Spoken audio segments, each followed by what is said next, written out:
Let me ask you a question. What gives your money value?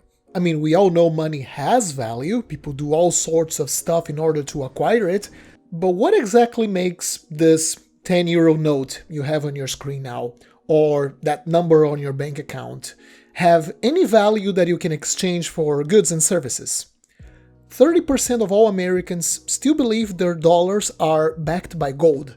Another 30% think it is backed by some kind of bond, stock, or some kind of real asset. Another research conducted in 2020 by the University of Graz in Austria interviewed 2,000 people, and a staggering 68% of them thought their money was backed by gold. And by the way, if any of you watching this thinks that is the case, it hasn't been like that since 1971. And to explain what gives your modern money its value, after all this is a channel on history, we're going to compare it against some very old money. What you see on your screen now is a copper as. This coin was made in Rome in the year 7 AD, under the reign of Emperor Augustus. I'll add some drawings on the screen so you can understand what's on the coin a little bit better. We can see the emperor's little portrait here, he's looking to the right. There are some letters around the portrait spelling out his regnal name, Caesar Augustus, as well as some other official titles he held that year.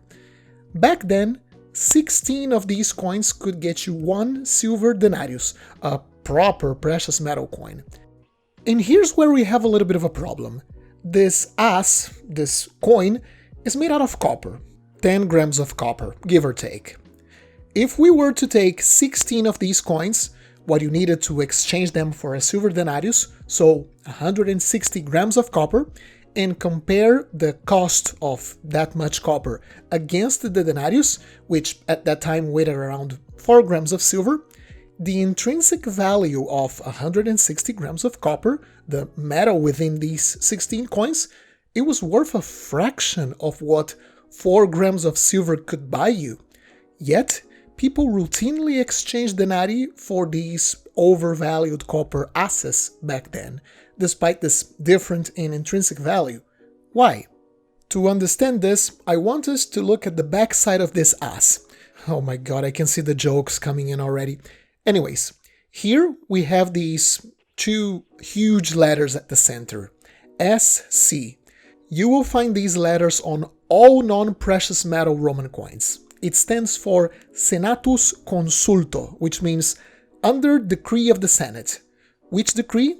A decree that dictated this coin was supposed, by law, to be accepted as 1/16 of the silver denarius, despite not having in its alloy the equivalent value in metal. Around the SC letters, we have more written stuff, which is also important. It spells out the name of a man, Marcus Salluius Otho. He was a magistrate, put in charge by the Senate and the Emperor, as the responsible for overseeing the production of these coins and ensuring their quality. Now, if we quickly go back to the 10 euro note I was showing previously, these notes are very cheap to produce, around 8 cents, but its value at 10 euros, so 1,000 cents. I want you to pay attention to its upper left corner. Here we have a flag of the European Union, and below it, a signature. In this case, it's from a gentleman called Mario Draghi, ex-president of the European Central Bank. Let's put the coin and the note side by side. This modern banknote and this ancient coin are, in practical terms, saying the exact same thing. They're communicating the exact same message. The message is that this object was issued by this state, the Roman Senate, or the European Union, under supervision by this state employee, Marcus Salluius or Mario Draghi, and despite how much intrinsic value these objects might have, this coin or this note, within our territories, Rome or Europe, you are mandated by force to accept this object under its designated face value. Refusal to do so might result in a visit from the state authorities or the city guards with their very sharp spears. Both the Roman bronze coin and the euro note are what's called fiat money. And the unpleasant truth is that the value of both of these isn't backed by anything, as counterintuitive as this might sound. Now, why don't we only use something intrinsically valuable, like gold and silver, as money? We used to do it, and I think a little history lesson is in order here. Today we'll talk about the concept of fiat money and why it works the way it does. Of course, let's talk about its history and some of the strengths and many of its weaknesses. If we go back to the very beginning of human organized societies, money didn't even exist. People used the barter system to trade things. For example, I don't know, two characters. Peter had bread, but he wanted to eat fish, while Tim had fish but wanted bread. They exchanged bread for fish, and both were happy. The barter system worked relatively well in very simple societies, but it had no reference of value between things being transacted, and it wasn't flexible for situations when demand for certain goods changed, which was very problematic. I mean, what if Tim only knew how to fish and he constantly needed bread, but as he went to the market in a certain day, nobody needed fish, which he could trade for bread, the bread that he wanted. This, of course, left Tim hungry for bread and very frustrated. The natural evolution of the barter system was that of people using certain items that everyone agreed had value in this trade system. This was an early form of money called commodity money, because it was made from common but universally valuable items like metals, salt, pretty shells one could use in jewelry, things people thought were useful and precious. For example, in ancient China, cowrie shells were initially used as money, but as the economy kept developing, shells weren't efficient for large payments, and in places where shells were easy to find in nature, the value could drop because there were too many. There are even copies of cowrie shells made out of materials like bone that were found. This led to people switching to a more precious and more useful commodity. Metals were often used, particularly copper, or its alloy with tin, bronze. China is a particularly interesting case because the first bronze money came in the shape of spades and knives, so the money wasn't just money, it also had a practical use. Apart from the fact that bronze could be used in transactions by the value, the metal in that shape was useful. After the adoption of metal as a universal commodity money, the next step was the use of metal in standard weights and alloys. That's why words such as shekel or libra, you might know it for its anglicized name, pound, these names predate the invention of coins by about 1,000 years, because they were originally the names of official units of weight. Only much later did these units of weight determine the weight and the name of certain coins, the things we always look at in this channel. The first coins are said to have been introduced in the kingdom of Lydia in the 7th century BC, and quickly the idea of coins spread all over the world.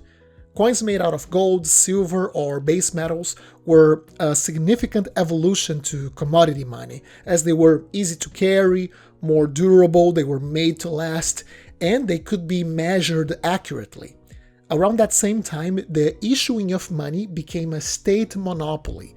Only the state, or someone authorized by it, had the right to make money, and taxes, a common feature of all states, almost universally only accepted their own coins as payment for its taxes, which generated a constant demand for these coins, which reinforced its own status as money from these coins. But even coins had issues. They were heavy and dangerous to carry in large amounts, they could be clipped or tampered with, they could be faked, and they were not easy to move across long distances. To solve these complications associated to metals, merchants and states came up with paper notes. In Song Dynasty China in the 11th century, banknotes were introduced, so traders didn't have to haul matter around. This was particularly important for China as they used only bronze coins, with very little individual value in their system, so they needed immense quantities of coins in order to make large transactions. Therefore, these banknotes were a huge improvement in the practicality and the efficiency of money. Over time, these paper promises, they promised redemption in coins on demand, and trust shifted from the metal in hand to the claim that this note represented on actual money.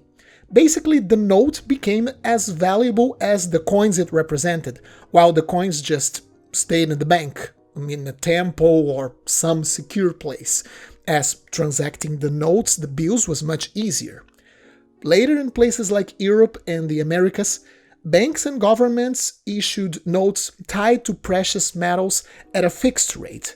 Paper was lighter than silver and easier to transfer, but in effect, the note became money because people trusted the issuer and the legal system that enforced these claims. An interesting and relatively recent example are the American silver certificate notes. These follow the same principle as the banknotes all the way back from medieval China. You could go to the bank, to this secure place, and redeem that note into a silver dollar coin. That is, until 1964, when the Secretary of Treasury of the United States ended the convertibility. And I mean, so far, so good. We've only seen money improve as a technology, becoming more and more practical and easier to circulate, while maintaining a strong link to real assets. This was the norm until around the 19th, early 20th centuries, with many countries using versions of a gold or silver standard or even bimetallic systems with fixed relations between the two metals. A note could be redeemed for a set amount of metal, and the system was trusted because banknotes could be at any moment converted.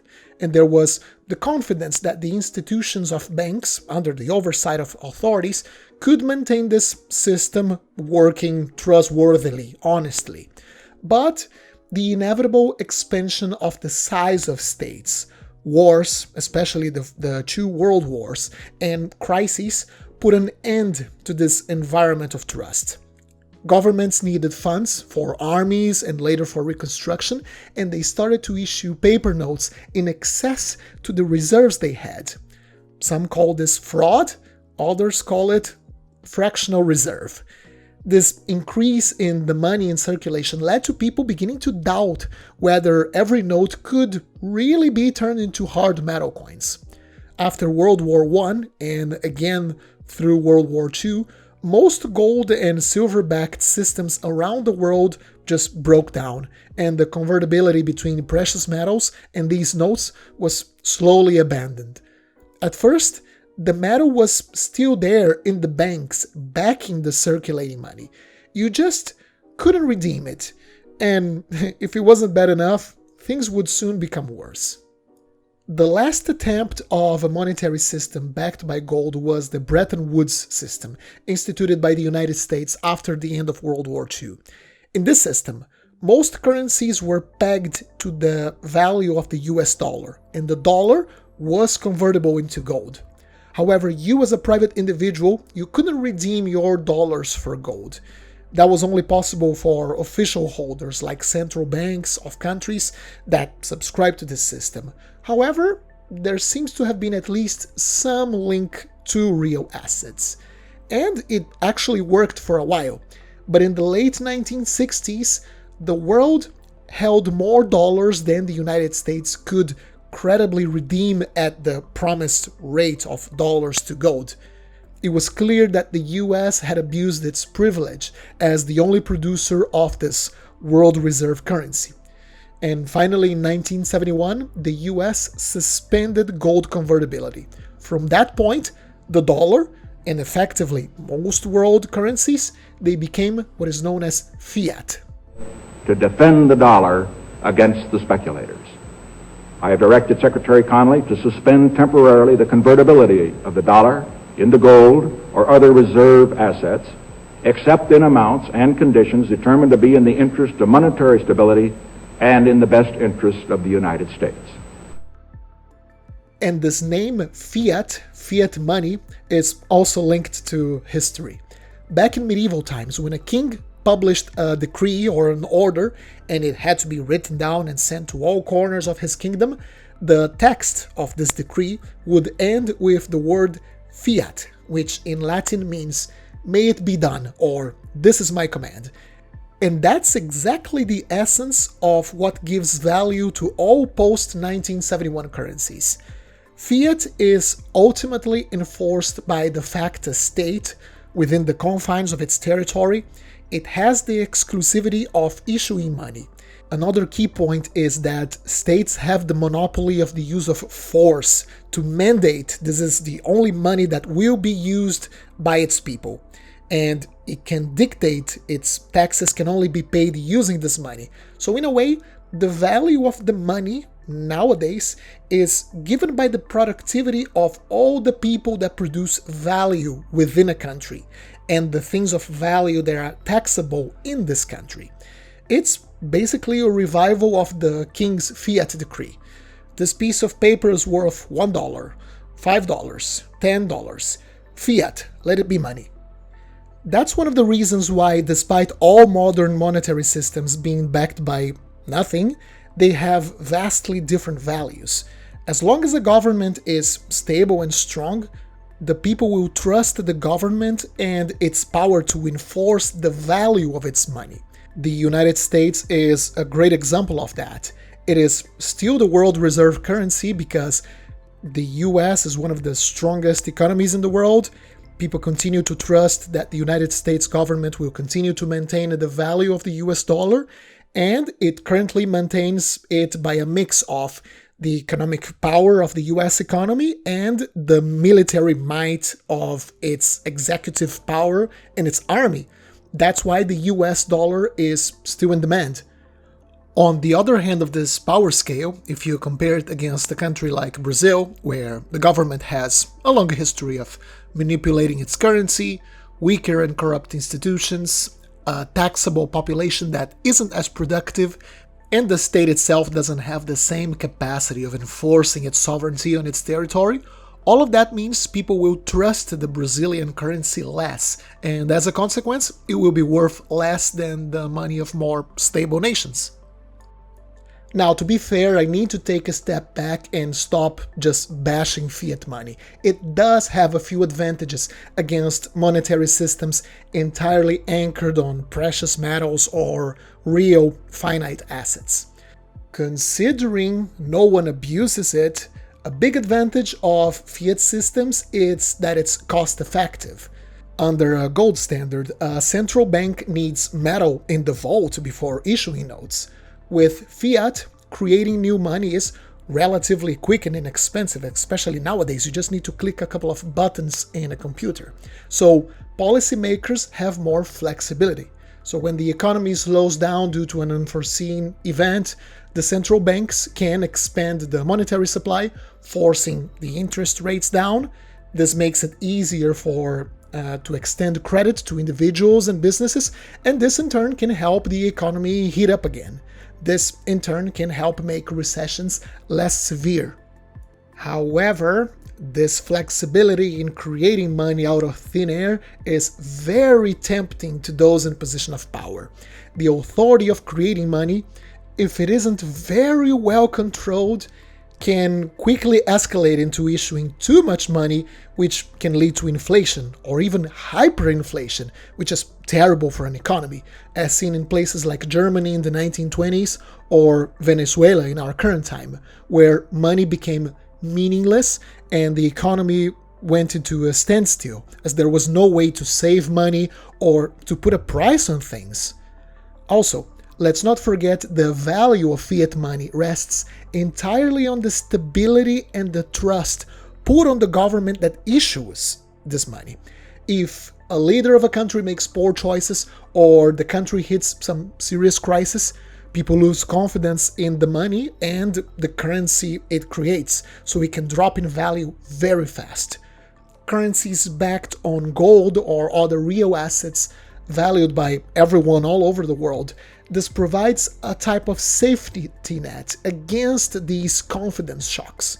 So yes, fiat money gives governments and central banks more flexibility and a way to steer the economy in the direction they want, but it also demands careful management and, even more important, a strong sense of responsibility, which sadly our modern politicians seem to lack. Because as you might have noticed in the last few decades, the last few years, it doesn't matter if you live in a developed or underdeveloped country, your money seems to be able to buy less and less with every passing year, and the rhythm in which your money is losing value is clearly accelerating. But what about the future? Will this fiat system we currently have eventually be replaced, either with something completely new, or are we going to take a step back in time to a moment when money was less volatile? I would love to know in the comment section what you think will happen in the future with our money, but the reality is that no one knows. Right now, many people point to cryptocurrency as a potential successor since it's more decentralized and it isn't controlled by a single government or a central authority. And certain cryptocurrencies like Bitcoin have a capped supply, which makes them feel scarce and potentially valuable, unlike fiat money, which can be created in unlimited amounts. Funnily enough, this gives Bitcoin a certain similarity to physical gold. Both are hard to acquire, they require effort to generate, and can be very hard for governments to track down and tax. On the other hand, crypto has the advantages of being highly portable and easy to transact. But if electricity goes out, then gold wins the day as far as accessibility goes. Some countries like El Salvador already recognize Bitcoin as legal currency. Even so, most people still treat crypto mainly as an investment rather than as everyday money. The day we can pay our taxes, buy a car, pay our mortgage, and grab a beer at any bar using crypto, and no, I'm not talking about these fancy credit cards that exist today connected to a crypto wallet and an exchange that immediately sells your crypto and converts it into fiat money for you then to be able to pay the seller. I mean real crypto wallet to crypto wallet transactions becoming widespread. I'm frankly quite curious to see when this day will come, if it does, and how this reality will take shape. For now, we still have a high level of volatility. Prices swing a lot, and even if crypto were to become widespread tomorrow, who would say that this would make its price stable, rather than the speculative asset it still seems to be today? I know I'm biased toward physical assets, but for God's sake, I'm a coin collector, give me a break. But you know what? To my fellow crypto bros who might be watching this, I think my concerns are valid, but I would love to hear your arguments. I'm actually not against crypto. So, what do you think? Personally, I would follow the advice of King Alfonso X of Castile, also known as Alfonso the Wise, who once said, "Burn old woods, drink old wines, foster old friendships, and read old books, because old things have been tested by time and proven to be good." And I think that's the case for gold, precious metals in general, and monetary systems based on real assets. They have been around for thousands of years. Funnily enough, Alfonso X actually abused inflationary policies with his coinage, but his point still stands. So, what do you think will happen to gold and fiat money? I hope you enjoyed this episode. Leave a like and consider subscribing if you did. Happy coin collecting, happy crypto or fiat coin collecting, whatever you want, and I'll see you soon. Let me give a special thank you to all of my amazing channel members and Patreons for their generous support. This channel would not be the same without your help. And if you would like to be part of this list, have early access to my videos when they are uploaded to YouTube, and a series of other perks, make sure to check out my Patreon page and my members tab on YouTube. Thank you very much.